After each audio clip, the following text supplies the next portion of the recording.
Police এই গুলি করে আমার ভাইদেরকে কেন শহীদ করে দিল? তারা বলতেছে রাবার বুলেট।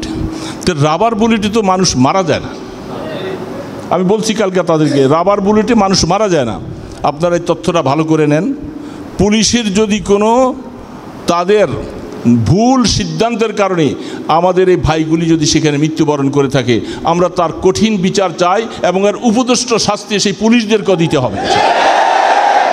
ধর্মের উপরে, ইসলামের উপরে এইভাবে তারা কটাক্ষ করবে, তারা একে বিকৃতি করবে, আমাদের রসুলের উপরে ইজ্জত হানবে, কোরআনকে অবমাননা করবে। আমরা অনুরোধ করব, আইন প্রণয়ন করুন। যারা এই কাজ করবে আইনের সিস্টেমে তার বিচার হবে। আমাদের হইচই করা লাগবে না, আমাদের স্লোগান লাগবে না, মিছিল লাগবে না। অনুরোধ করব, যেহেতু এই দেশের প্রধানমন্ত্রী সে কোরআনের পক্ষের মানুষ, আমাদের এই দেশের সমস্ত একেবারে যত দায়িত্বশীল আছেন ওনারা কোরআন গবেষণা করেন, কোরআন পড়েন। এমনকি আমরা বিভিন্ন সময় শুনেছি আমাদের প্রধানমন্ত্রী কোরআন না পড়ে তিনি কোনো কাজ করেন না। তাহলে কোরআনের প্রতি তার একটা বিশ্বাস আছে। কোরআনকে যদি বিশ্বাসই না করবে সে কোরআনকে এত শ্রদ্ধা, এত ভক্তি কোরআন পড়বেন কেন? আমি বলছিলাম যে আমাদের মাননীয় প্রধানমন্ত্রীকে বলেন, স্বরাষ্ট্রমন্ত্রীকে বলেন যে অনতিবিলম্বে এই লোকগুলাকে চিহ্নিত করে তার এমন শাস্তির বিধান করুন যেন এই দেশের সমস্ত মুসলিম জনতার, সারা পৃথিবীর মুসলিম জনতার অন্তরটা শান্তি পায়। সারা পৃথিবীর মুসলমানরা এক সুতায় গাঁথা। মুসলমানদের মনে তাদের কোরআনকে অবমাননা অবস্থানে দেখছে, মুসলমানের কষ্ট লাগাটাই ইমানের দাবি। ক্ষুদ্র জ্ঞানে আমার বুঝে আসতেছে এটা কোনো ইসলাম বিদ্বেষী অথবা এই দেশ নিয়ে ষড়যন্ত্রকারীদের কেউ কোনো কুচক্রি কাজটা করছে। আমরা আজকে সারা পৃথিবীর মধ্যে মুসলিম জাতিরা আমরা লাঞ্ছিত, মানুষের লাথি উষ্টা খাইতেছি একমাত্র আমাদের চরিত্রের অবহেলার কারণে। ইমানদারকে আল্লাহ পাক একটা চেতনা শক্তি দিয়েই জমিনে বাঁচিয়ে রাখছেন। সেই চেতনাটা মুসলমানদের থাকবে, এটা দূষণীয় বিষয় না। মুসলমানদের মধ্যে চেতনা থাকাটাই স্বাভাবিক, কিন্তু সেই চেতনাটা এটাকে সঠিক পন্থায় ব্যবহার করা লাগবে। আমরা আসমানি সাহায্য থেকে বঞ্চিত। আর মনে রাখতে হবে মুসলিম জাতির আকীদা বিশ্বাস হলো আসমানি মদত ছাড়া, আসমানি সাহায্য ছাড়া সে তার দিন, ইমান, ইসলাম নিয়ে জমিনে কোনোভাবে কারো মোকাবেলা করে সে সাকসেস হতে পারবে না। ধর্ম যার যার, উৎসব সবার, এটা মুসলমানি কথা হতে পারে না কোনোদিন। চাই তিনি আমাদের প্রধানমন্ত্রী বলুক, কোনো মন্ত্রী বলুক, কারণ ওনাদের ধর্ম ওনাদের কাজ করবে, ওনারা যা মনে চায় তাই করুক। কিন্তু উৎসব সবার কেমন করে? এই যে আমাদের জুমার মধ্যে আসছে না, উৎসবের মধ্যে ওনারা সবাই, হ্যাঁ, এটা তো আমাদের উৎসব, সবচেয়ে বড় উৎসব এটা।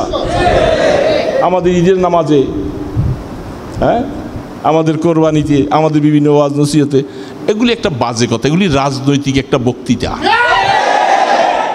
বুঝছেন, কাউরে না কাউরে খুশি করার জন্য। কিন্তু আমরা যারা সত্যিকার আল্লাহ এবং রসুলকে ভালোবাসি, আমরা যারা পরজীবনের কথা বিশ্বাস করি, মৌতকে বিশ্বাস করি, ধর্ম যার, উৎসব সবার, এই আকীদা আমাদের হতে পারে না।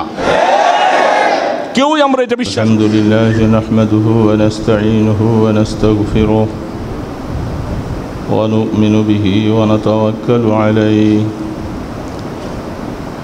ওয়া নাউযু বিল্লাহি মিন শুরুরি আনফুসিনা ওয়া মিন সাইয়্যাতি আ'মালিনা। من يهد الله فلا مضل له ومن يضلله فلا هادي له ونشهد أن لا إله إلا الله وحده لا شريك له ونشهد أن سيدنا ومولانا محمدا عبده ورسوله. أما بعد فأعوذ بالله من الشيطان الرجيم. بسم الله الرحمن الرحيم. لقد كان في رسول الله أسوة حسنة لمن كان يرجو الله واليوم الآخر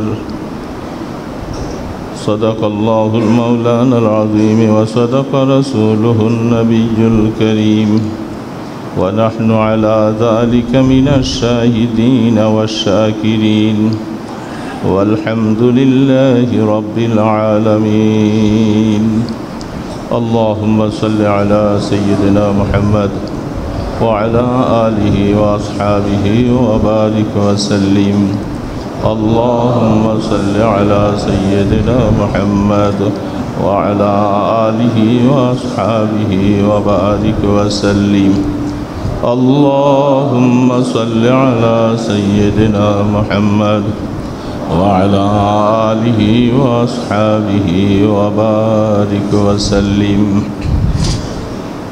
সম্মানিত মুসল্লিয়ান কিরাম, আল্লাহ তাবারক ওয়া তাআলা আমাদেরকে দ্বীনের মাধ্যমে দ্বীনের উসিলায় সম্মানিত করেছেন। মানুষের সম্মান এবং ইজ্জত দ্বীনের দ্বারা। দ্বীন আল্লাহ পাকের কাছে সবচেয়ে প্রিয় বস্তু। দ্বীন আল্লাহ তাবারক ওয়া তাআলা দ্বীনের নিসবতে সমস্ত মানুষকে ভালোবাসেন। দ্বীনের নিসবতে মানুষের মর্যাদা বাড়ান। আর দ্বীন যদি কারো কাছে না থাকে তাহলে দুনিয়ার জীবনে সে যত সম্মানিত হোক না কেন আল্লাহ পাকের কাছে তার কোনো মূল্য নাই। আর দ্বীন হিসাবে আল্লাহ পাকের কাছে মনোনীত ধর্ম হচ্ছে ইসলাম। আমরা আল্লাহ পাকের কাছে শুকর আদায় করছি, শুধু মুখে না, অন্তর থেকে, যে আল্লাহ পাক আমাদেরকে ইসলামের উপরে বেঁচে থাকে এ পর্যন্ত হায়াত কাটাবার তৌফিক দিয়েছেন। বাকি মওত পর্যন্ত ইসলামের উপরে বাঁচিয়ে রেখে ঈমানের সাথে আমাদের মৃত্যু নসিব করে। দ্বীন একটা বিশাল বড় একটা ব্যাপার, একটা শব্দ। এর মধ্যে নবী করিম সাল্লাল্লাহু আলাইহি ওয়াসাল্লামের জীবনের সব কিছু এর ভিতরে ঢুকেছে। আল্লাহর পয়গম্বরকে আল্লাহ তাবারক ওয়া তাআলা সর্বশ্রেষ্ঠ নবী রূপে আমাদের মাঝে প্রেরণ করেছেন এবং আল্লাহ সুবহানাহু তাআলা তার চরিত্র, তার আখলাক, তার যাবতীয় কিছু যারা দ্বীনের উপরে আসছে এবং আসতে চায় সকলকে পরিপূর্ণভাবে পালন করার জন্য নির্দেশ প্রদান করেছেন। তাহলেই আমি দ্বীন বুঝলাম, দ্বীনের উপরে চলার মতো যোগ্যতা অর্জন করলাম। এই জন্য ছোট্ট আয়াতটুকু পড়েছি, যদিও আয়াতটুকু ছোট। এই আয়াতের মধ্যে পুরা পয়গম্বরের জিন্দিগি ঢুকাই দিয়েছেন আল্লাহ পাক।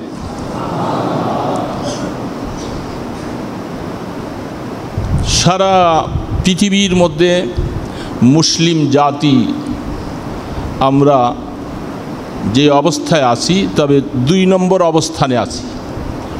অন্য অন্য ধর্মাবলম্বীরা, খ্রিস্টান, ইহুদিরা, তারা 1 নম্বরে, আর মুসলিম জাতি সারা বিশ্বের মধ্যে 2 নম্বরে। সেই দিক থেকে আল্লাহ সুবহানাহু তাআলা সারা বিশ্বে এখনও মুসলমানদেরকে বাঁচিয়ে রাখছেন। আর মোমেন হিসাবে প্রত্যেকের কথা যে আল্লাহর পয়গম্বরের উপরে আয়াতটুকু আল্লাহ পাক কি করে ব্যক্ত করলেন। অন্য আরেকটা আয়াত আছেন, সেই আয়াতের মধ্যে আল্লাহ সুবহানাহু তাআলা বলতেছেন যে আমি আল্লাহ তোমাদের কাছে নূর এবং কিতাবে মুবিন প্রেরণ করেছি। সেই জায়গাটার ব্যাখ্যা করতে গিয়ে যদিও অনেকে নিজেদের কিছু মন গড়া ব্যাখ্যা করেন, আসলে তাফসীর সেই ব্যাখ্যাকে স্বীকৃতি দেয়নি। তার উপমা দৃষ্টান্তটা আল্লাহ পাক এখানে লাকাদ আনজালনা ফি কিতাবিন নূরুন ওয়া কিতাবিম মুবিন, আল্লাহ পাক বলছেন আমি নূর প্রেরণ করেছি এবং স্পষ্ট ভাষায় একটা কিতাব নাজেল করেছি। নূরের দ্বারা এখানে কেউ ভুল বুঝাইতে যায় শুধু রসুলকে নূর বলে এই পর্যন্ত সীমাবদ্ধ রাখেন। আসলে এখানে নূরের অর্থ হচ্ছে আল্লাহর পয়গম্বরের পুরা চরিত্র, পুরা আখলাকের দ্বারা নূর বোঝানো হচ্ছে। এবং তার দৃষ্টান্ত দেখা হচ্ছে কেন আল্লাহ পাক এখানে নূর শব্দটা আল্লাহ রসুলকে ব্যবহার করলেন। যেমন সারা পৃথিবীটা যদি অন্ধকার থাকে, কোনো মানুষ তার চক্ষু ভালো আছে, সব কিছুই আছে, অন্ধকারে আচ্ছন্ন থাকার কারণে সে কোনো কিছুই দেখতে পায় না এবং একটাকে আরেকটার থেকে পার্থক্য করবার মতো অবস্থা তার থাকে না। 2 নম্বরে, যখন কোনো মানুষকে আল্লাহ পাক কোনো কিছুর সামনে যখন দেওয়া হচ্ছে যে তুমি এটা ভালো মন্দ বিচার করো, এটা বেছে নাও, তখন তার সামনে আলো আছে, দিনের আলো আছে, সব কিছু আছে, কিন্তু তার চক্ষুটা দেখে না। দিনের আলো থাকার পরেও, সব কিছু তার সজাগার মধ্যে থাকার পরেও তার চক্ষুটা ভালো না থাকার কারণে সে এটাকে উপলব্ধি করে না এবং পার্থক্য করতে পারে না। এই জন্য আল্লাহ রাব্বুল আলামিন বলেন, আমিও কিতাবিম মুবিন, আমি যে আল্লাহ পাকের কোরআন, আমার কোরআনকে আমি নাজেল করেছি, আমার কিতাবটা বুঝার জন্য নবী পাক সাল্লাল্লাহু আলাইহি সাল্লামের চরিত্র এবং আখলাক দিয়ে কিতাব দেখতে হবে। যদি নবীকে সাথে না পাঠাতাম তাহলে নিজেরা তারা বলতো যে আমরা কোরআন যেমনি মনে চায় তেমনি আমরা বুঝবো। আল্লাহ পাক সেই রাস্তাটা বন্ধ করে দিয়েছেন। কোরআন বুঝতে হলে আর কোরআনকে উপলব্ধি করতে হলে তোমার নূর লাগবে, মানে নবীর চরিত্র আখলাক লাগবে। এই জন্যে আল্লাহ সুবহানাহু ওয়া তাআলা এই আয়াতও বলতেছেন, লাকাদ কানা লাকুম ফি রাসূলিল্লাহি উসওয়াতুন হাসানা, আমি আমার নবীর চরিত্রের মধ্যে এত সুন্দর সুন্দর চরিত্র আর আখলাকগুলি রেখেছি, যারা ঈমান আনছে আমার উপরে, যারা পরজীবনকে বিশ্বাস করে তারাই এগুলি গ্রহণ করতে পারবে, অন্যরা কেউ পারবে না। রাসূল করিম সাল্লাল্লাহু আলাইহি সাল্লামের আখলাক আমরা যারা সারা বিশ্বে মুসলিম জাতিরা আছি, খুব ইনসাফের দৃষ্টিতে, এই যে এখন এই মাসটা এখন ঈদ মিলাদুন নবী সরকারও পালন করতেছে, আমাদের দেশের এক সম্প্রদায় মানুষও পালন করতেছেন।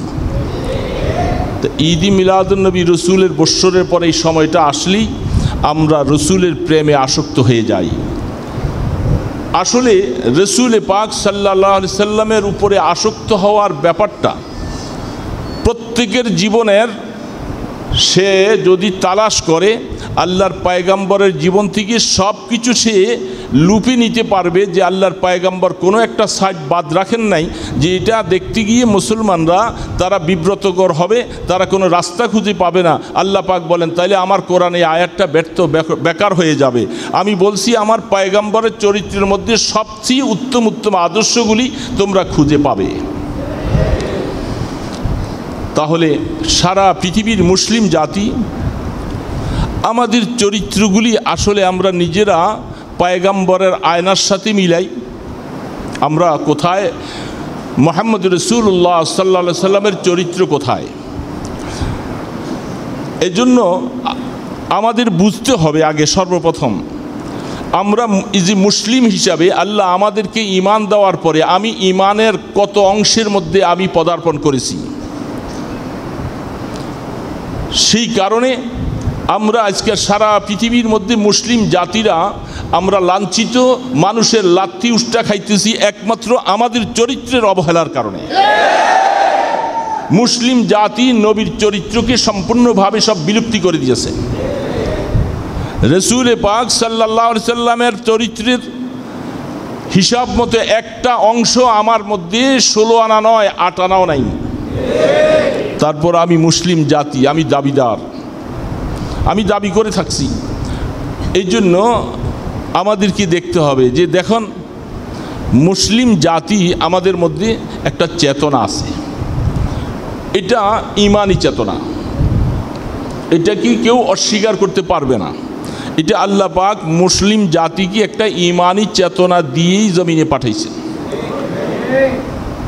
কারণ আদম আলাইহিসসালাম থেকে নিয়ে আমাদের রসুল সাল্লাল্লাহু সাল্লাম পর্যন্ত ইসলামের যে সমস্ত অবস্থা ছিল তার থেকে বিশেষভাবে আমাদের নবীর জামানার থেকে আজ পর্যন্ত জামানাটা অত্যন্ত বিচক্ষণ এবং অত্যন্ত কঠিন সময় পার হচ্ছে। এই সময়ের মধ্যে ঈমানদারকে আল্লাহ পাক একটা চেতনা শক্তি দিয়েই জমিনে বাঁচিয়ে রাখছেন। সেই চেতনাটা মুসলমানদের থাকবে, এটা দূষণীয় বিষয় না। মুসলমানদের মধ্যে চেতনা থাকাটাই স্বাভাবিক, কিন্তু সেই চেতনাটা এটাকে সঠিক পন্থায় ব্যবহার করা লাগবে। খুব বুঝে শুনে বলতেছি কথা। আমাদের এখানে আজকে বিভিন্ন মানুষ এবং বিভিন্ন অবস্থায় প্রেক্ষাপটে আসতেছে, সামনে কি কথা বলবো ইনশাআল্লাহ। আমাদের অবস্থাটা, আমরা এই যে মুসলমানরা আমরা আছি, আমরা রসুল পাক সাল্লাল্লাহু আলাইহি ওয়াসাল্লামের আদর্শের থেকে প্রায় 12 আনা 14 আনা আমাদের পদস্খলন হওয়ার কারণে আমরা আসমানি সাহায্য থেকে বঞ্চিত। আর মনে রাখতে হবে, মুসলিম জাতির আকীদা বিশ্বাস হলো আসমানি মদদ ছাড়া, আসমানি সাহায্য ছাড়া সে তার দিন ঈমান ইসলাম নিয়ে জমিনে কোনোভাবে কারো মোকাবেলা করে সে সাকসেস হতে পারবে না যদি আসমানি সাহায্য না থাকে। এই জন্য আসমানি সাহায্যের প্রতি আমাদের সবচেয়ে বেশি মনোযোগী হতে হবে। আর আসমানি সাহায্য কখন আসবে? যখন আমাদের চরিত্রটা ওই সাহাবায়ে কেরামদের চরিত্রের মতো আমরা যখন মিল খাওয়াইতে পারি, তখন বদর উহুদের মতো বিভিন্ন যুদ্ধের মধ্যে আল্লাহ আসমানি সাহায্য করেছেন, সেই সাহায্য মুসলমানকে আল্লাহ করবেন। এখন আমরা বিভিন্ন অবস্থায় নামে মাত্র মুসলিম, আমার মাথার থেকে পা পর্যন্ত মুসলিমের কোনো পরিচয় খুঁজতে চাইলে কেউ সে কোনো কিছু এখানে মেশিন ফিট করেও পাওয়া যাবে না সে আসলে মুসলমান কিনা। এরকম মুসলিম জাতি সমাজের মধ্যে বহু, যারা আদমশুমারিতে মুসলমান, আদমশুমারিতে নিজকে মুসলমান পরিচয় দিচ্ছে, কিন্তু তার কাছে মুসলমানিত্বের মও নাই, কিন্তু সেও মুসলিম। এই সমস্ত অবস্থার কারণে আমরা যে অবস্থাটা আমাদের এখানে আসছেন, দেখেন রসুল পাক সাল্লাল্লাহু আলাইহি সাল্লাম তাকে মক্কা শরীফ জন্মভূমির থেকে তাকে সেখান থেকে শুধু বিতাড়িত করেন নাই, জীবনটাকে শেষ করে দেওয়ার পরিকল্পনায় লিপ্ত ছিল। সেটা তার মাতৃভূমি, এবং আল্লাহর পয়গম্বর কোনোভাবে সেখানে তিনি কারো কাছে ধন রত্ন এমনকি মাল আসবাব কোনো কিছু চান নাই। এমনকি হাদিস শরীফে পাওয়া যাচ্ছে তারা গিয়ে আল্লাহর পয়গম্বরের কাছে অফার করেছিলেন সুন্দরী নারীর এবং মালের অফার, রাজত্বের অফার, সব কিছু করছিলেন। আল্লাহ রসুল বলেন, আল্লাহ পাক আমাকে এই জন্য জমিনে পাঠান নাই, আমাকে পাঠাইছেন যে মানুষকে ঈমান আকীদাকে তাদের আখলাককে তৈরি করে দাও, সেই জন্য জান্নাতের সুন্দর বাসস্থান পায়। কিন্তু তারপরে রসুলকে সেখানে তারা থাকতে দিল না, চলে গেলেন।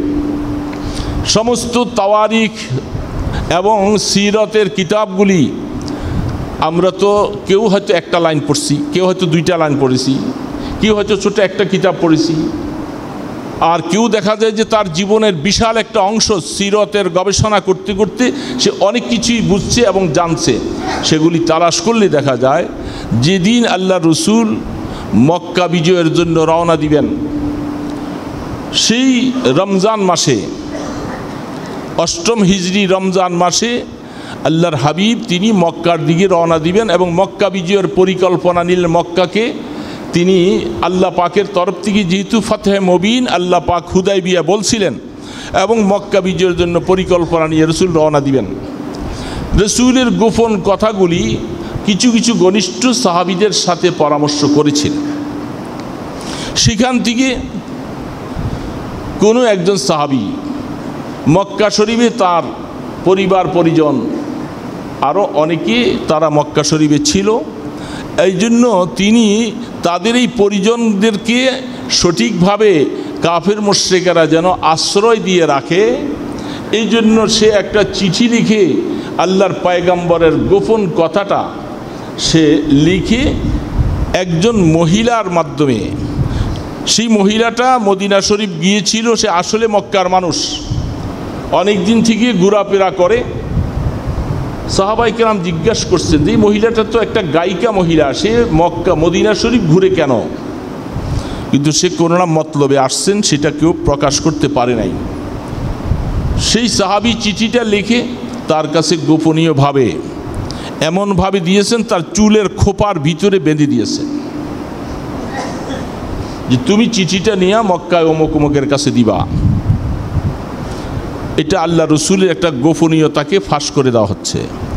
রসুল মক্কাতে তিনি বিজয়ীর জন্য সাহাবাদেরকে নিয়ে যাবেন, এটি রসুলের উদ্দেশ্য। আল্লাহ সুবহানাহু তাআলা তিনি আল্লাহর পয়গম্বরকে জানিয়ে দিলেন যে আপনার গোপনীয়তাটা ফাঁস করে দেওয়ার জন্য হাতিম ইবনে আবি বালতা রাদিয়াল্লাহু তাআলা আনহু, তার নাম সহ বলে দেওয়া হলো।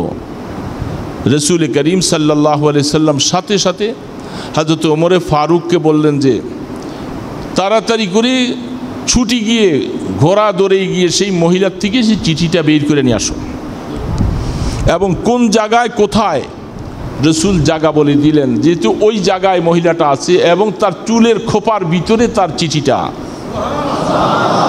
এটুক পর্যন্ত আল্লাহ পাকের তরফ থেকে রসুলকে জানিয়ে দেওয়া হলো। ঘোর সাওয়ার হয়ে দ্রুত গতিতে সেখানে গিয়ে মহিলাটাকে যখন আটকালেন, এই তোমার কাছে কি আছে দাও। মহিলা তো অস্বীকার, আমি কিছুই জানি না। এক পর্যায়ে ওমর রাদিয়াল্লাহু তাআলা আনহু খুব শক্তির সাথে, কঠোরতার সাথে বলছেন, তুমি তোমার কাছে যে চিঠি আছে এটা বের করে দিবা স্বেচ্ছায়, নতুবা তোমাকে শরীর তাল্লাশি করে হলেও তোমার থেকে এটা বের করব। তো যখন কঠোরতা দেখলেন, সে চিঠিটা বের করে দিতে বাধ্য হল। চিঠিটা হযরত ওমর ফারুক রাদিয়াল্লাহু তাআলা আনহু দেখেন, চিঠিটা হাতে নিয়ে তিনি শুধু নিয়ে আসেন, এটার ভিতরে কি আছে তিনি একটা বারের জন্য খোলেন নাই। চিঠিটা নিয়ে চলে আসলেন আল্লাহ রসুলের দরবারে। খুলে দেখেন যে এটার মধ্যে লেখা হচ্ছে যে এইভাবে করে সেইখানে আল্লাহর পয়গম্বর থেকে সৈন্য প্রস্তুতি নেওয়া হচ্ছে, মক্কায় আক্রমণ হবে মক্কা বিজয়ের জন্য, তোমরা খুব সাবধানতার সাথে থাকো। তবে আমি জানি তোমরা এই মোকাবেলা করে সাকসেস হবে না, তবে আমি তোমাদের কাছে বলছি যে আমার এই বাচ্চাগুলোকে, আমার সন্তানগুলোকে তোমরা আশ্রয়ের কেন্দ্রস্থলে রাখো। নিচে দিয়ে তার দস্তখত। আল্লাহ রসুল তাকে ডাকলেন। রসুল পাক সাল্লাল্লাহু আলাইহি সাল্লামের দরবারে যখন আসছেন, বড় কঠিনতম একটা মাসালা, রসুলের গোপনীয়তা ফাঁস করে দেওয়ার জন্য সেই কাজটা করছেন। কিন্তু এখন ওমর ফারুক বলতেছেন, ইজিন লিয়া রাসূলুল্লাহ আনা আজরিবহু, আমি তার গর্দানটাকে উড়াই দিই, আমাকে ইজাজত দেন। রসুল বলতেছেন, ওমর একটু ক্ষান্ত হও, অন্যায় যা করেছি এটা অত্যন্ত জঘন্যতম অন্যায়, কিন্তু ব্যাপারটা হলো এই লোকটা, এই সাহাবিটা বদরি সাহাবিদের লিস্টিভুক্ত। বদরে ৩১৩ জন সাহাবি যারা ছিল, এদের মধ্য থেকে হাতিম ইবনে আবি বালতা তিনিও একজন। আর আল্লাহ তাবারক ওয়া তাআলা আয়াত নাজিল করে আমাকে এই কথা জানিয়ে দিলেন, এ বদরি সাহাবিরা, তোমাদের যা ইচ্ছে তোমরা তা করো, তোমাদের আগের পিছের সব গুনাহ মাফ। মহাবিপদ। এখানে রাসূল পাক সাল্লাল্লাহু আলাইহি ওয়াসাল্লামের কিছু করার কোনো অবস্থা নাই, যেহেতু আল্লাহ পাক নিজে যখন বলছেন তাদের আগের পিছের সব গুনাহ মাফ। সে বদরি সাহাবি, এখন ওনার থেকে এই কাজটা হলো। ওমর সাবধানতার সাথে সামনে বাড়তে হবে, আবেগে কিছু করা যাবে না, এখানে আল্লাহ পাকের নির্দেশ দেখতে হবে। আল্লাহ পাক কি জানতেন না যে হাতিম ইবনে আবি বালতার মাধ্যমে, বদরি সাহাবীর মাধ্যমে চিঠিটা সেখানে পৌঁছে যাবে? জানতেন না? তাহলে আগাম সোমবারটা আল্লাহ পাক কেন দিয়ে দিলেন? যে তোমাদের সব গুনাহ মাফ করে দেওয়া হলো। এই জন্য রসুল বলছেন, সাহাবায়ে কেরাম এই কথাটা শোনার পরে এত তীরের মতো তাদের মাথা, রক্তগর্জিত মাথাটা নিচে হেড হয়ে গেল। সাথে সাথে মাথা নত করে ফেললেন, ইয়া রাসূলুল্লাহ, আমি বুঝতে পারি নাই, যেহেতু আল্লাহ পাকের কথার সাথে আমার কথাটা কঠিনভাবে কন্ট্রাডিকশন হয়ে গেল, এই জন্য আমি আল্লাহ পাকের কাছে মাপ চাই। শেষ পর্যন্ত রসুল পাক সাল্লাল্লাহু আলাইহি সাল্লাম যেদিন মক্কা শরীফে যাবে, সেদিন মক্কার থেকে পাশের আল্লাহর পয়গাম্বর ওই জায়গার মধ্যে তাবু করলেন, যেই জায়গার মধ্যে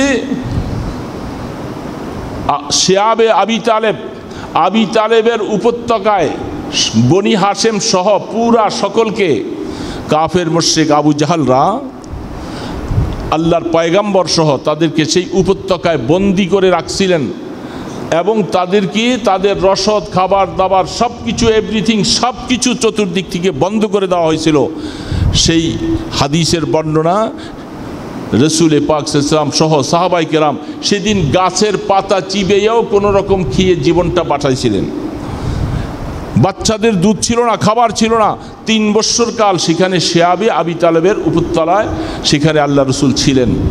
আর যেই জায়গার থেকে আবু তালেব তখন বহু চেষ্টা করেও পারে নাই, বলছিল তোমার ভাতিজাকে আমাদের কাছে সুপর্দ করো, নতুবা তোমার সাথেও আমাদের সম্পর্ক ভালো থাকবে না।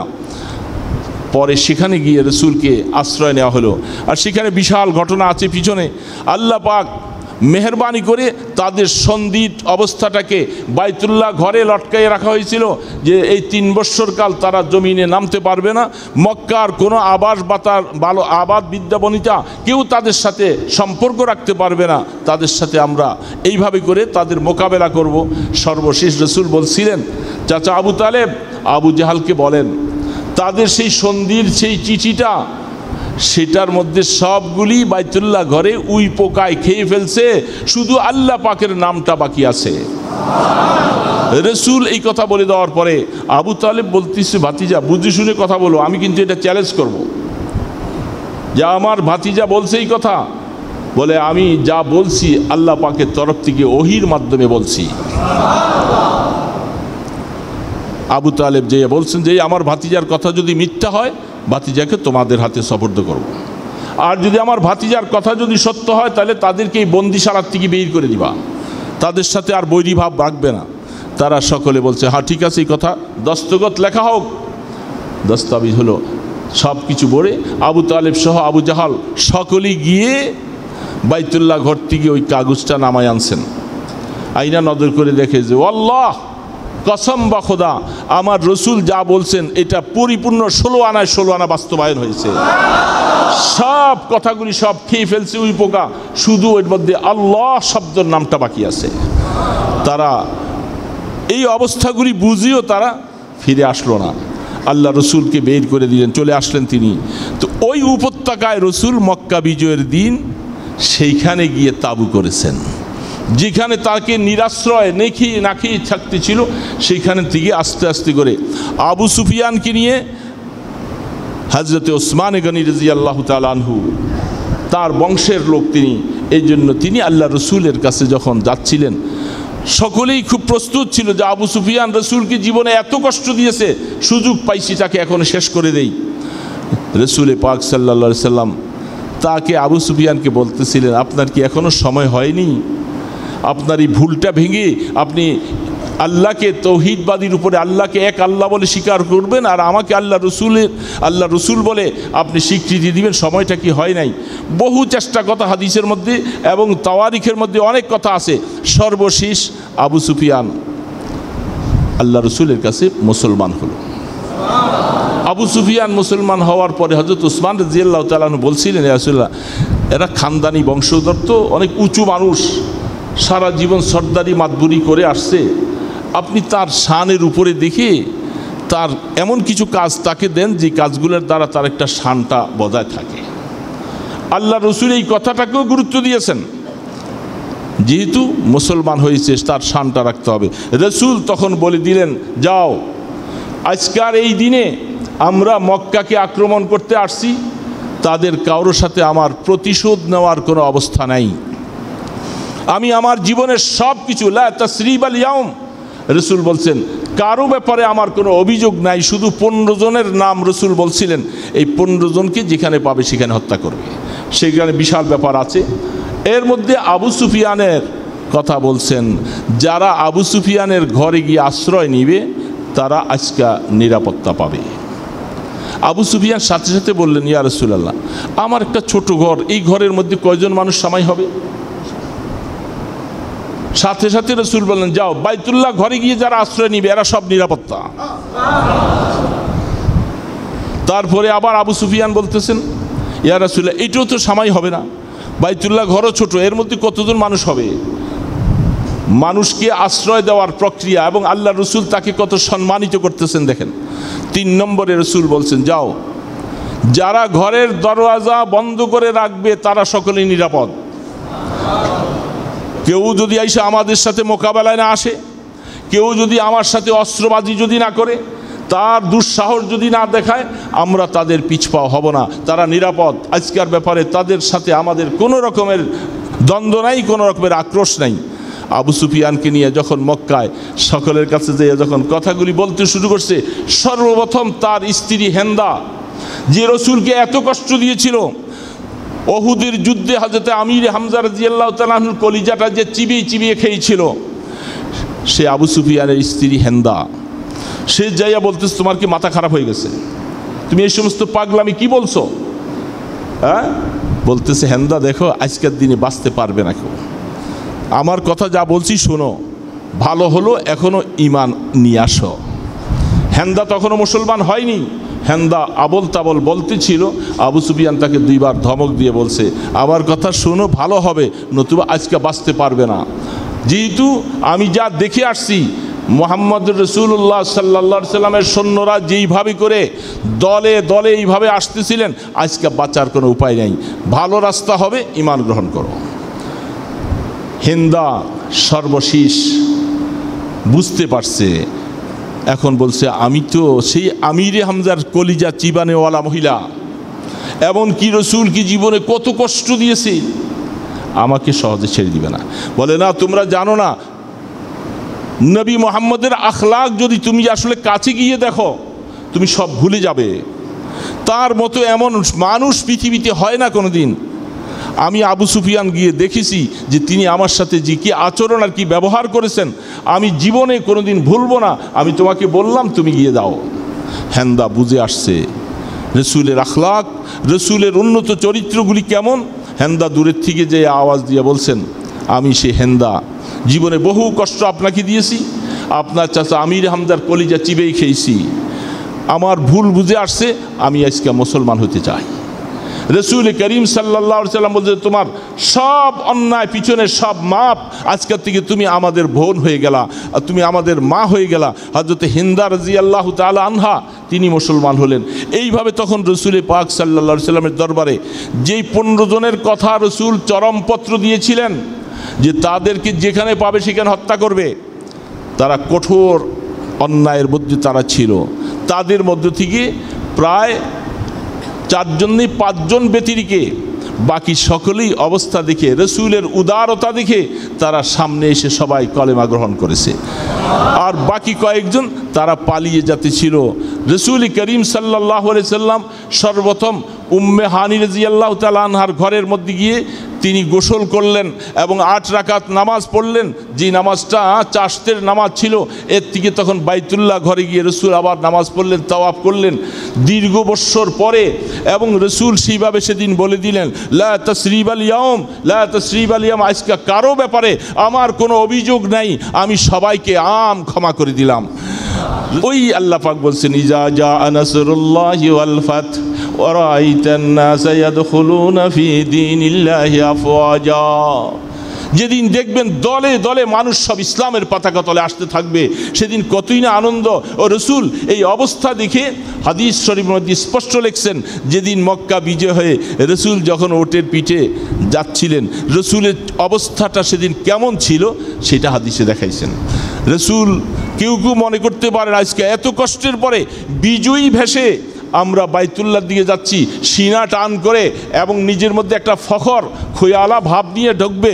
আল্লাহ রসুল মাথাটাকে অবনত করে, ওটের সেই একটা লাঠি ছিল, এই পালন বলা হয় এটাকে, এটার সাথে মাথা নত করে রসুল শুধু আল্লাহর প্রশংসা, আল্লাহর শুকর আদায় করতে করতে তিনি বাইতুল্লাহ ঢুকছেন, যেন অহংকার তার মধ্যে বিন্দুমাত্র টের পেতে আসতে না পারে। এটা রসুলের আখলাক, রসুলের চরিত্র, রসুলের আখলাকগুলি।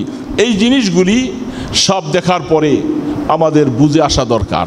মুসলমান ভাইয়েরা, আপনারা এখানে সকলে আছেন, আমাদের কোরআন এবং আল্লাহ পাকের প্রিয় কোরআন রসুল পাক সাল্লাল্লাহু আলাইহি ওয়াসাল্লামের সবচেয়ে জিন্দা মর্যাদা।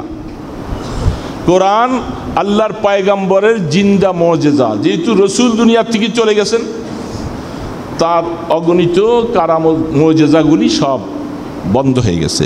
একমাত্র কোরআন আল্লাহ পাক কিয়ামত পর্যন্ত রাখবেন। এই কোরআনটা মানুষের জন্য সংবিধান। কোরআন এমন একটা বস্তু, এমন একটা জিনিস, এটা থিওরিক্যাল হলো লিখিত কাগজে, আর পুরা হাকিকি আর বাস্তব কোরআন হলেন হলো কহুল কোরআন, নবী পাক সাল্লাল্লাহু আলাইহি ওয়াসাল্লামের পুরা জিন্দেগি।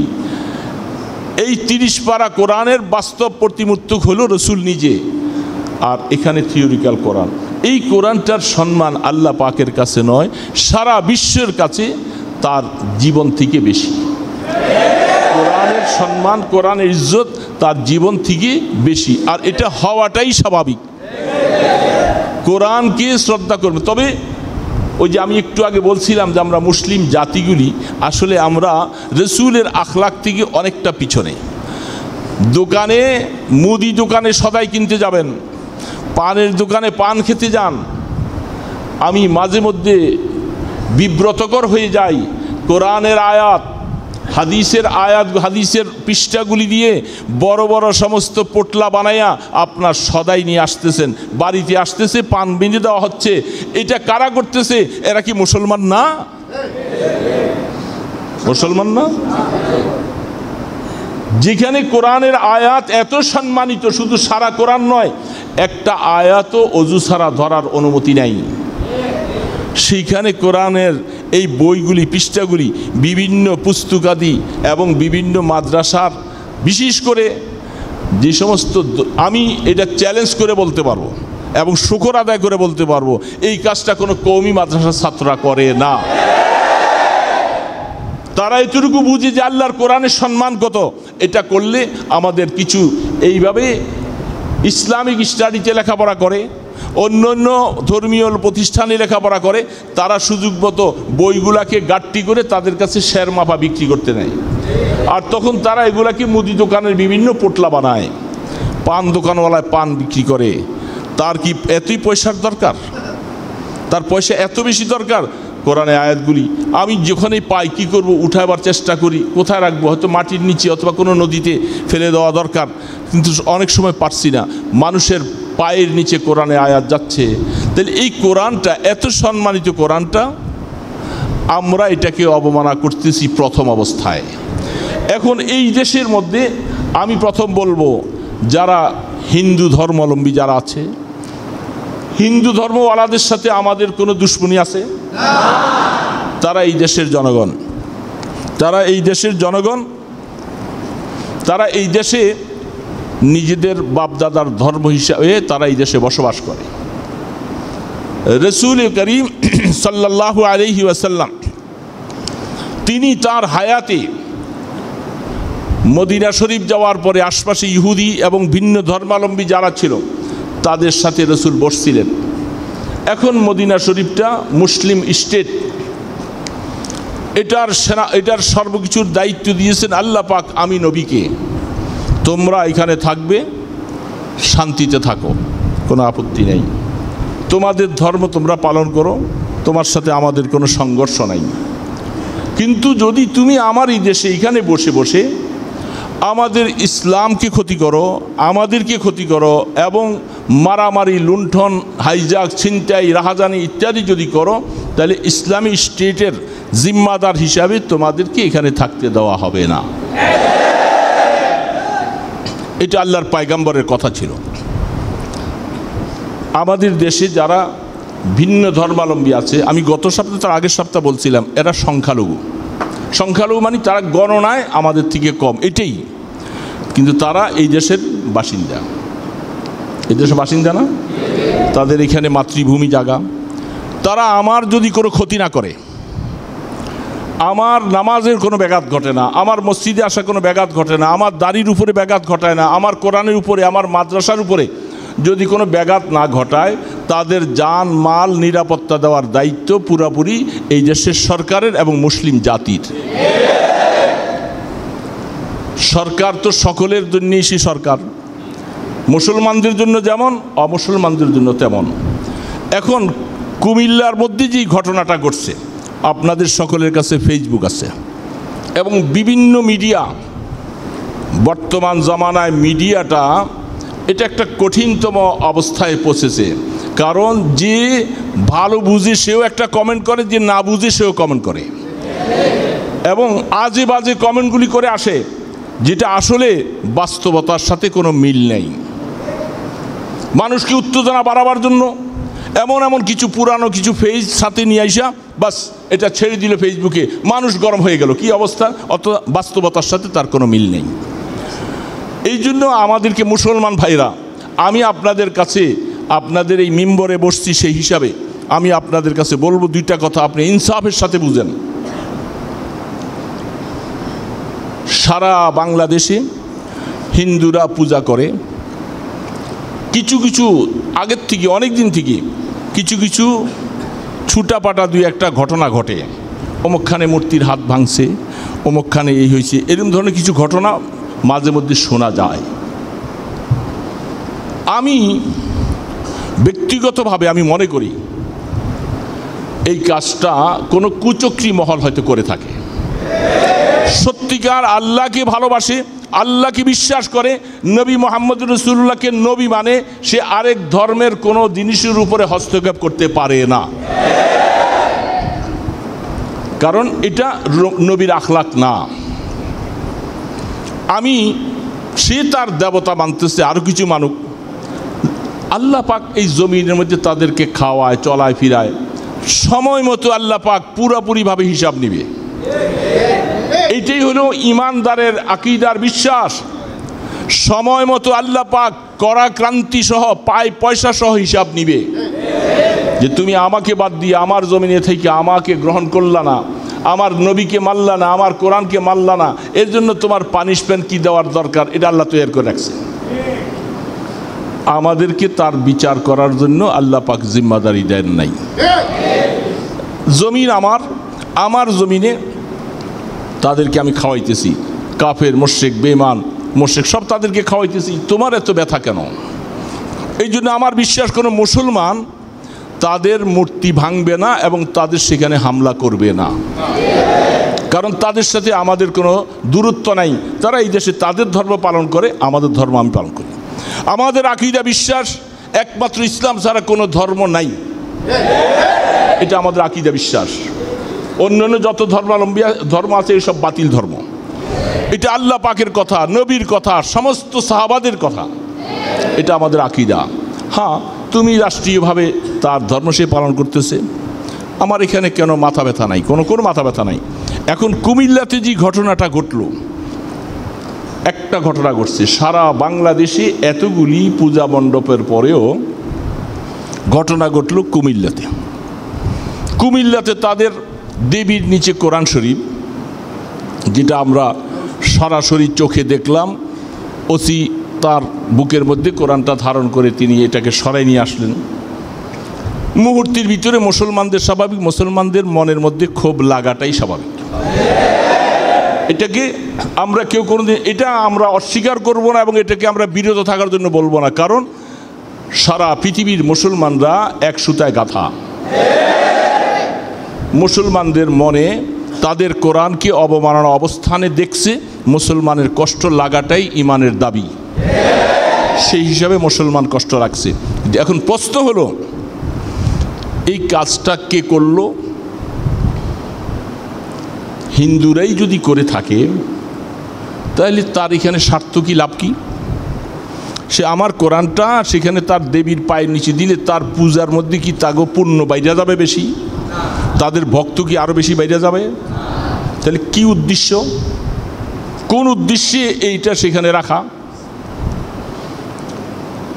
আমার সেই হিসাবে ক্ষুদ্র জ্ঞানে আমার বুঝে আসতেছে এটা কোনো ইসলাম বিদ্বেষী অথবা এই দেশ নিয়ে ষড়যন্ত্রকারীদের কেউ কোনো কুচক্রী কাজটা করছে। হিন্দুদের মধ্যে এই কাজ করছে বলে আমি এটা এখন, হ্যাঁ, হিন্দুদের মধ্যে উগ্রপন্থী একটা হিন্দু আছে যারা মুসলমানদেরকে সবসময় ঘায়েল করতে চায়, যারা এই দেশে মুসলিম বলবালা করা তাদের কাছে খুব কষ্ট লাগে। এবং আমাদের এই দেশ, এটা আপনি যে কোনো অবস্থাতেই আমি রাজনৈতিক করি না, আপনারা অনেকে আছেন রাজনৈতিক করেন না, কিন্তু এই দেশটা আমাদের স্বাধীন দেশ, এটা আমাদের মাতৃভূমি। এটার কি নিয়ে ষড়যন্ত্র হোক, খোদার কসম এটা আমরা কোনোদিন সহ্য করব না। আমরা এখানে মসজিদ, মাদ্রাসা, ওয়াজ, নসিহত, আল্লাহ পাকের নাম ডাক, আমাদের নামাজ, রোজা, তাহাজ্জুদ, তাসবিহ, তাহলিল সব আমরা এই ভূমিতে থেকে করতেছি। আমার এই ভূমিটা নিয়ে আর ষড়যন্ত্র করবে আর বহিরাগতরা আইসা এখানে চেপে বসবে, এই ষড়যন্ত্র এই দেশের, আমি বলবো ধর্ম কর্ম নির্বিশেষে কেউ এটা পছন্দ করবে না। একটা সম্প্রদায় আমাদেরকে অস্থিতিশীল বানাবার জন্য, এই দেশটাকে অশান্তি করার জন্য তারা এই পায়তারাগুলি সবসময় করে আসছে এবং করে যাবে তারা। আমরা খুব সজাগ থাকতে হবে, আমাদের বুঝতে হবে যে আমাদেরকে তারা ব্যবহার করতে চায়। এখন চতুর্দিকে দেখা যায় দীর্ঘদিন আমাদের মাদ্রাসাগুলি বন্ধ ছিল, বিশেষ করে কওমি অঙ্গনকে পছন্দ করে না এই দেশে একটা সম্প্রদায়, একটা গোষ্ঠী। তারা চায় যে এই দেশ থেকে কওমি মাদ্রাসাগুলি উঠে যাক, কি ঠিক না ব্যাঠিক? দীর্ঘদিন পরে স্কুলের সাথে কওমি মাদ্রাসাগুলি আবার চালু হচ্ছে। এখন এক সম্প্রদায়ের মাথা ব্যথা শুরু হয়ে গেছে, তারা চাচ্ছে এমন কোনো একটা সিস্টেম আবার নতুন করে তৈরি করে দেই, দেশের মধ্যে আবার রাহাজারি, মারামারি, হানাহানি, কাটাকাটি শুরু হবে, আর পুলিশ বাহিনীরা লাগাতার আবার অ্যারেস্ট করবে, আবার বলবে এই সমস্ত দোষগুলি আমাদের মাদ্রাসার হুজুরদের উপরে, আমাদের তালেবুল আলমদের উপর দিয়ে দিবে, মাদ্রাসা আবার বন্ধ করে দাও। এই সমস্ত ষড়যন্ত্রগুলি তাদের মাথায় কাজ করতেছে। 2 নম্বর দেখেন, হঠাৎ করে আবেগে আমাদের ভাইয়েরা প্রায় 15টা জেলায়, বাংলাদেশের 15টা জেলায় তাৎক্ষণিক মিছিল হয়েছে, কিছু প্রতিবাদ হয়েছে। আপনি কি কথাটা বুঝেন না যে আমাদেরকে ব্যবহার করার জন্য একটা দল সামনে না আইসা পিছনে থেকে আমার কাঁধে বন্দুকটা রাইখা সে আমাকে মাইরা দিয়ে সে পিছনে চলে যাবে? এটা কি বিশ্বাস করেন না আপনারা?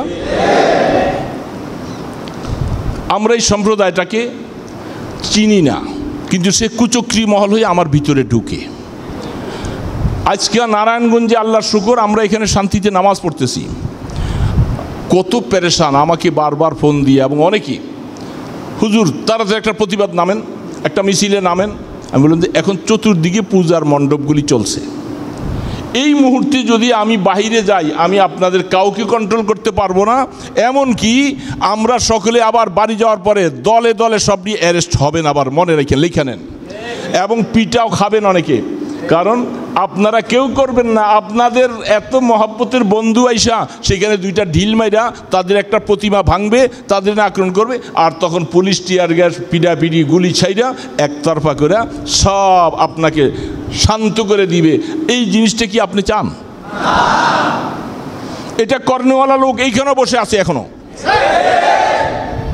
যারা আমি কি বলি কথাগুলি শুনতে আসছে, এবং খুব আবেগ, তাদের আবেগটা এত আবেগ, তারা আবেগ আইসা আমাদেরকে জবাই করতে আসছে। আমি বলছি দেখেন সময় আসবে, আমরা প্রশাসনের সাথে যোগাযোগ করে মুসলমান হিসাবে আমাদের মনের একটা দুঃখ বেদনা এটা আমরা একটু প্রকাশ করার সুযোগ চাবো, তবে এই মুহূর্তে না। এখন হিন্দুদের এখন পূজা, তাদের আজকে প্রতিমা তারা বিসর্জন দিবে, এই সময় সুযোগটা নিবে তারা, অথবা তাদের মধ্য থেকেও তো কেউ ভাঙ্গা আমাদেরকে এইভাবে কালারিং করে আমাদেরকে হ্যান্ডকাপ লাগাইতে এরকম করতে পারে। আমি এই সুযোগটা বুঝমান হয়ে আমি এই সুযোগটা কেন দিব? এই জন্য অনেক ভাইদের অনেক কথা আসছে, এগুলি কানে শোনার পরেও আমি বলছি। এবং আমরা গতকাল আমাদের হেফাজতের পক্ষ থেকে আমরা ঢাকাতে আমাদের কেন্দ্রীয় অফিসে বসছিলাম, বসার পরে আমাদের সকলের সিদ্ধান্ত হলো যে আমরা তখন তাদের ঊর্ধ্বতন কর্মকর্তা ছিল কেউ ওনাদেরকে বলছি আপনারা আমাদের মুসলমান ভাইদেরকে শান্তি দেওয়ার জন্য আপনারা কি ব্যবস্থাপনা করছেন শোনান। লোকমুখে অনেক কথাই শুনতে পারি, লোকমুখে না, আপনাদের মুখে শুনতে চাই।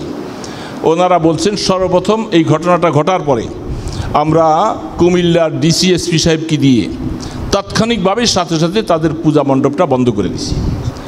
1 নম্বর কাজ করছি প্রথম। তারপরে যেহেতু ভিডিও ক্যামেরা ছিল না, সিসি ক্যামেরা ছিল না, তবে আমরা সন্দেহ করে 6 জনকে আমরা অ্যারেস্ট করেছি, এবং আমরা পুরাপুরিভাবে তথ্যগুলা সংগ্রহ করে এটার জন্য সঠিক বিচার করার জন্য আমরা প্রক্রিয়া আছি। এই জন্য এতটুকু কথা শোনার পরে আমরা তাদের প্রতি একটা শান্ত এবং সুন্দর কথাই বলছি যে আপনাদের এই উদ্যোগ আমরা খুব স্বাগত জানাচ্ছি। তবে অনুরোধ করব, যেহেতু এই দেশের প্রধানমন্ত্রী সে কোরআনের পক্ষের মানুষ, আমাদের এই দেশের সমস্ত একেবারে যত দায়িত্বশীল আছেন ওনারা কোরআন গবেষণা করেন, কোরআন পড়েন। এমনকি আমরা বিভিন্ন সময় শুনেছি আমাদের প্রধানমন্ত্রী কোরআন না পড়ে তিনি কোনো কাজ করেন না। তাহলে কোরআনের প্রতি তার একটা বিশ্বাস আছে। কোরআনকে যদি বিশ্বাসই না করবে সে কোরআনকে এত শ্রদ্ধা এত ভক্তি কোরআন পড়বেন কেন? এমনকি সে অনেক আগে বলছিলেন, আমি আমার বাবার সময় শামসুল হক ফরিদপুরি রহমতুল্লাহ আলের দেশে আমি সেখানে গহরডাঙ্গায় আমি ওই কওমি মাদ্রাসায় কোরআন শিখেছি ছোটোবেলায়। তাহলে ওনার নিশ্চয়ই কোরআনের প্রতি মায়া আছে। আমি বলছিলাম যে আমাদের মাননীয় প্রধানমন্ত্রীকে বলেন, স্বরাষ্ট্রমন্ত্রীকে বলেন যে অনতিবিলম্বে এই লোকগুলাকে চিহ্নিত করে তার এমন শাস্তির বিধান করুন যেন এই দেশের সমস্ত মুসলিম জনতার, সারা পৃথিবীর মুসলিম জনতার অন্তরটা শান্তি পায়। আমরা বিচার নিজের হাতে, আমরা আইন নিজের হাতে নিব না।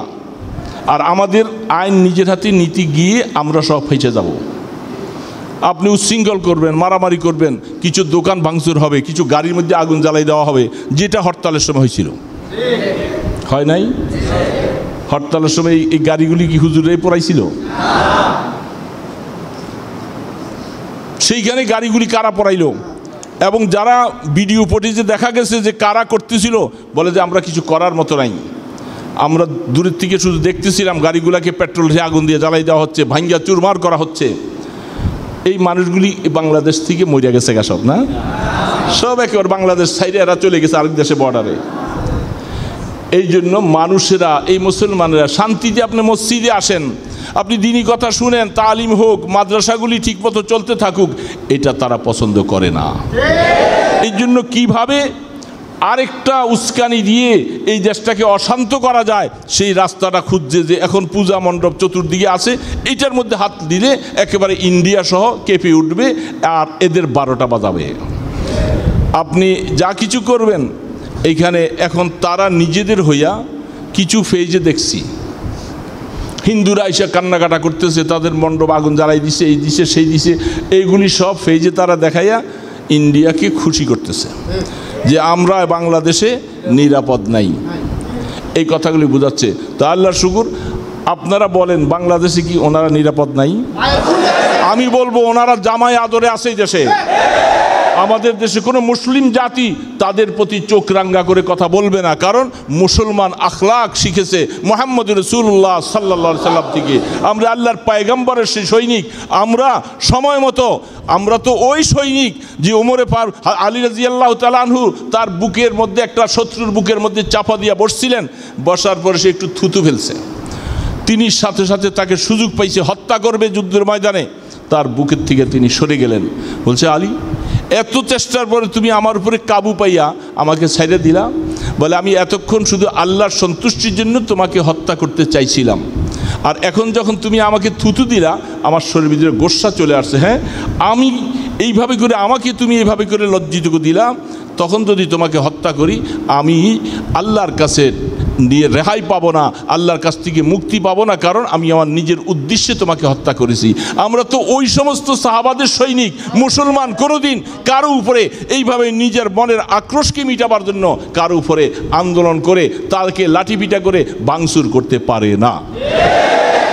যারা এক সম্প্রদায় করে তারা আমাদের ভালো চায় না, মুসলমানদের ভালো চায় না, এই দেশের ভালো চায় না। তারা এই দেশটাকে অশান্তি সৃষ্টি করে দিতে পারলে তাদের কিছু পেট গরম হবে এবং পকেট গরম হবে, তারা শান্তিতে থাকবে।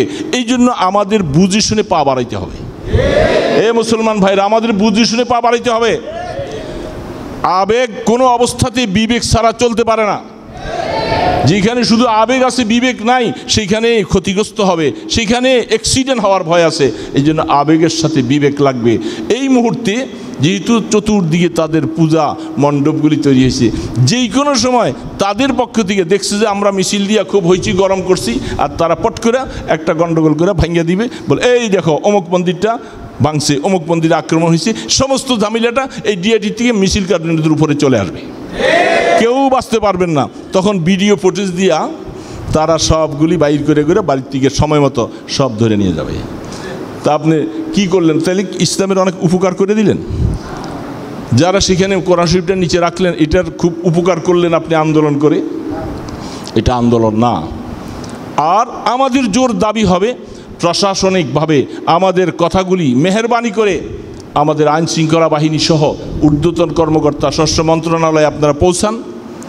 আমরা গতকালও স্বরাষ্ট্র মন্ত্রণালয়ের সাথে কথা বলছিলাম যে আমাদের দাবি এমন বিচার করতে হবে আর এই দেশে এমন আইন তৈরি করুন যেন যে কোনো সময় বারবার আমাদের এই পদস্খলন না হয়।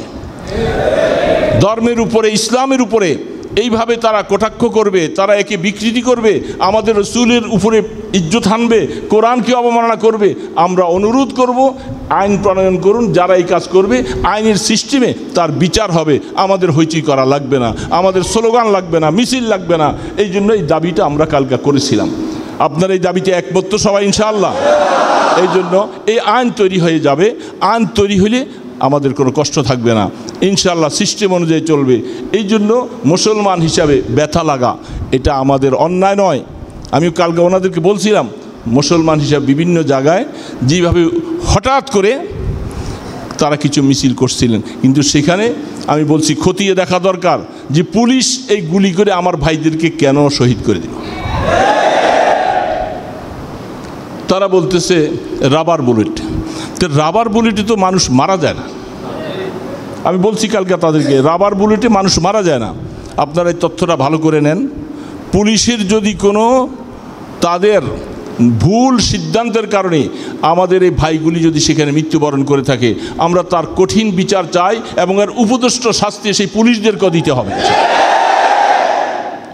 কেন তারা এইভাবে তাদের টিয়ার গ্যাস আছে, জল কামান আছে এবং রাবার বুলেট আছে, এগুলি পায়ের মধ্যে মারতে পারে, বিভিন্নভাবে ছত্রভঙ্গ করার জন্য এই প্রক্রিয়াগুলি ওনাদের কাছে আছে।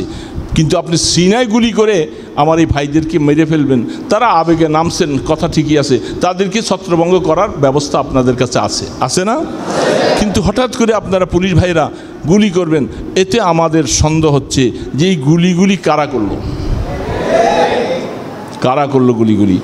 যেহেতু আমাদের দেশে এবং কিছু কিছু ভাইরা, এই যে গতকালও আমি দেখেছি আমাদের নারায়ণগঞ্জের এক মঞ্চের থেকে আমার ব্যাপারে উল্টাপাল্টা কথা বলতেছে। আমি নাকি এই সুযোগে একটা ষড়যন্ত্র করে অস্থিতিশীল করার জন্যেই এই সমস্ত রাস্তাগুলি আমরা করতেছি। বললাম তো ওর মাথাটা খারাপ হয়েছে। আমরা কোথায় মিটিং করলাম, মিছিল করলাম, কিছুই করলাম না। আমরা কিছু আমাদের মনের কথাটাও কি বলতে পারবো না? আমাদের কোরআনকে অবমাননা করছে, আমরা মনের কথাটা তো দুঃখের সাথে বলতে পারবো। বাকশক্তি তো আমাদের রুদ্ধ করে দেওয়া হয় নাই। কিন্তু এই সমস্ত ওই মঞ্চের থেকে এই সমস্ত কথাগুলি যারা বলে, আসলে এরা আমাদের দেশের ভালো চায় না। এরা নারায়ণগঞ্জটাকে শান্তি থাকুক চায় না।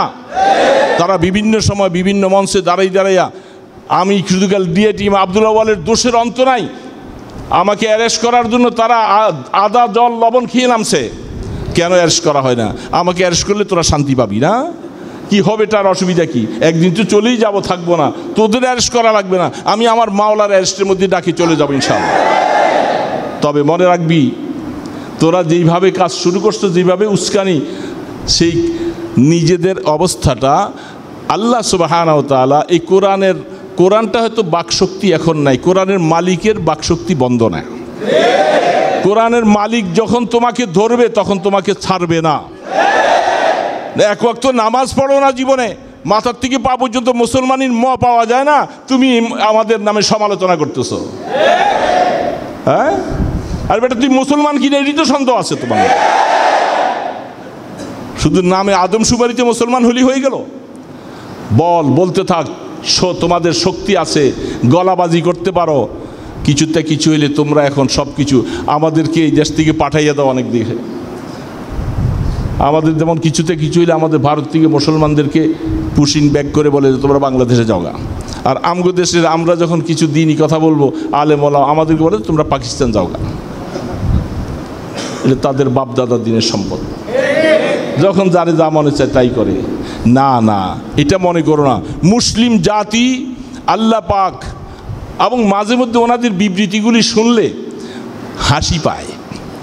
আমাদের এক নেতা বলছে দেখছি ওনাদের দেবীর আশীর্বাদে নারায়ণগঞ্জের সমস্ত পাপ মোচন হয়ে যাবে। আর এটা একজন মুসলমান কে করে বলতে পারে? দেবীর চরণে পদচরণে নারায়ণগঞ্জের পাপ সব মুছে যাবে।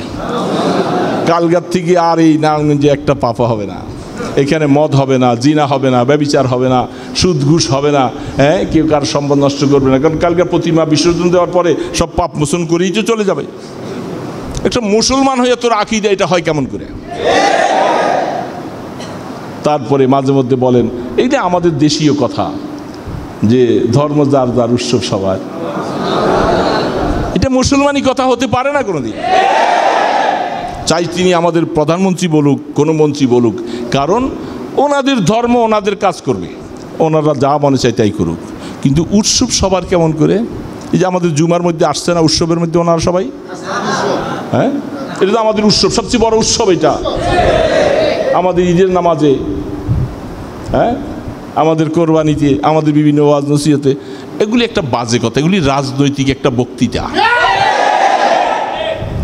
কাউরে না কাউরে খুশি করার জন্য। কিন্তু আমরা যারা সত্যিকার আল্লাহ এবং রসুলকে ভালোবাসি, আমরা যারা পরজীবনের কথা বিশ্বাস করি, মৌতকে বিশ্বাস করি, ধর্ম যার উৎসব সবার, এই আকীদা আমাদের হতে পারে না। কেউই আমরা এটা বিশ্বাস করব না। এটা যারা মন্ত্রীরা বলছেন এটা ওনাদের রাজনৈতিক বক্তৃতা, কাউরে না কাউরে খুশি করার জন্য বলছেন, আসলে এটা দিলের কথা হইতে পারে না।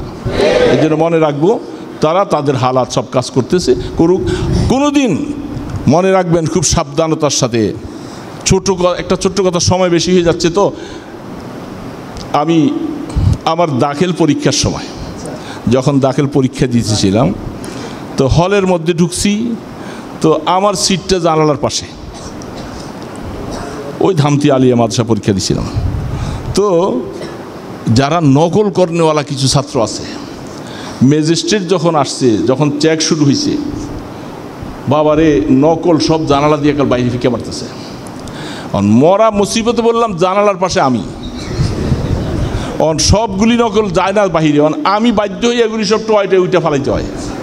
কারণ নতুবা ওরা তো ফালাইয়া দূরের থেকে দূরে চলে গেছে, আমার আশপাশে সব দেখলে আমাকে পুরা আটকে ফেলবে। ওদেরকে নিজে বাঁচার জন্য আমি তখন ওদের নকলগুলি উঠে উঠে ফালাইতেছি।